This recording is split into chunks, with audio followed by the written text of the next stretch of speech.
What's up, YouTube? So for something a little bit different this week, I thought I'd actually walk you through what I'm doing in Aimlab and adding a face cam in, changing up how I'm showing some of the imagery, changing up the thumbnails. So overall, I'm not getting a lot of views on this series, which is fine. I don't get a lot of views on any of my videos, but I'm wondering if I change it up a little bit, see if it kind of gets any more, I don't know, if it's a little bit more engaging. I'm kind of rethinking whether or not I want to continue doing it on a weekly basis, or whether I should summarize it up at a higher level, or do it more like this format where I actually kind of show you the training I'm doing. So I'm going to try this, see how it goes. It is a lot more work, but yeah, we'll see what comes out the other end of it. So I'm going right into my October 2020 training routine. So I'm just going to resume right from the beginning. So the last week was not quite as good as the week before, but I do think I was feeling a little bit of an advantage of being one of the few people who has been playing Apex constantly and never really ever walked away from it. As a result, I was probably doing a lot better than the people who were rusty, and I think a lot of those people have gotten rid of their rust because I was not doing nearly as well this week as I was in the week before.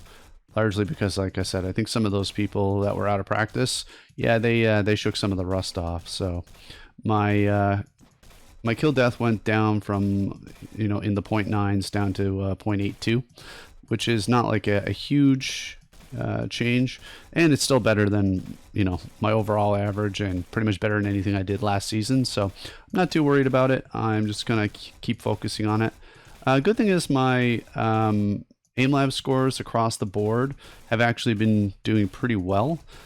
So seeing like very slow movements up. Some of the areas I haven't really got back to being as high of a score as they were previously. So for example, I believe my flicking is up by another 10th, so 0.8 more. Unfortunately, my speed dropped a little bit. My precision increased, which is good, and my perception increased as well. So overall, those things are all going pretty well. I haven't been doing a ton of time in Apex. I also did track how many hours I spent in Apex in the last week.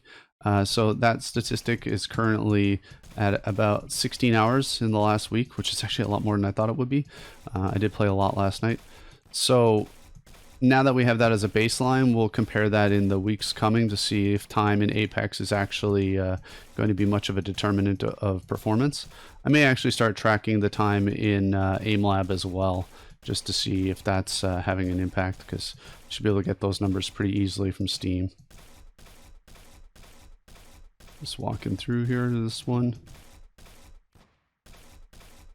So the biggest determinant yet, I don't know. I don't know if practicing in Aimlab is having a huge impact. I don't know if it's simply putting more hours into the game is. One of the things I've been focusing more on lately has been less around aim and more around movement. So I'm trying to do things like shoulder rolls and stuff like that to make myself a more difficult target, which seems to be helping, but the trade-off of that is it's more difficult to aim when you're focusing so much on movement. So it might be something I need to work into my overall routine. By the way, if it looks like I'm doing bad in all these, it's because it's kind of hard to talk and do these at the same time.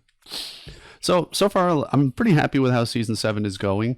I don't think I don't think I'm behind where I wanted to be, and compared to where I was last season, I'm still up like 0.1 overall, which I think is quite good.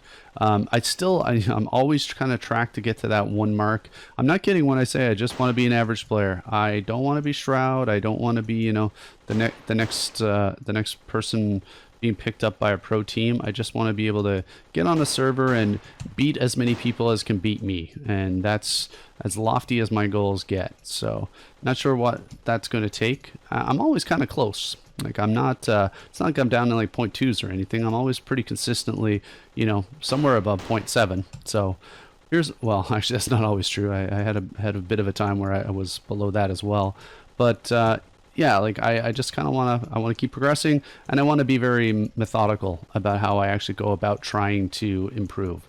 So if I keep noticing that either I'm kind of plateauing in Aimlab or that I'm not seeing any kind of correlation between the two, I might actually like tone down how much I do Aimlab. I might focus on more just basic movement and that type of thing in Apex, or simply just putting more time into Apex, just kind of practicing within Apex. So one thing I might actually do next week too, if I can get two cameras set up at the same time, is I might actually show like a hand cam so you guys can see how much mouse pad I actually have, which is laughably huge. I have a full like 36-inch mouse pad, completely clear. I have nothing on there at all. It's just my mouse. My keyboard kind of sits off to the side. So I might actually include some of that if it'll be helpful in the future.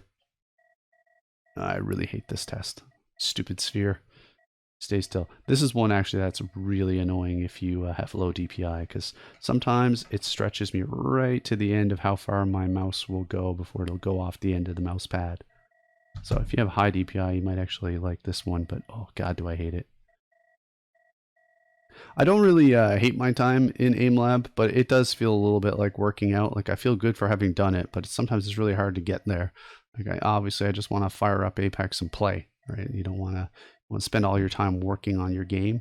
But then, like, you know, like I've been kind of talking about in this whole series, I think having just better mechanics, better fundamentals for shooting definitely helps. So if, you know, especially if you're someone like me who's kind of perpetually underperforming in shooters, I honestly think it's something that's worth doing. At least it's one thing that you can kind of take outside the game and just focus on in and of itself. Like, can you hit shots? Can you track a ball? Which obviously I don't do a very good job of doing. So anyway, I'll throw the graphs up now and you can kind of look at them, but it's probably not going to be any huge surprises there.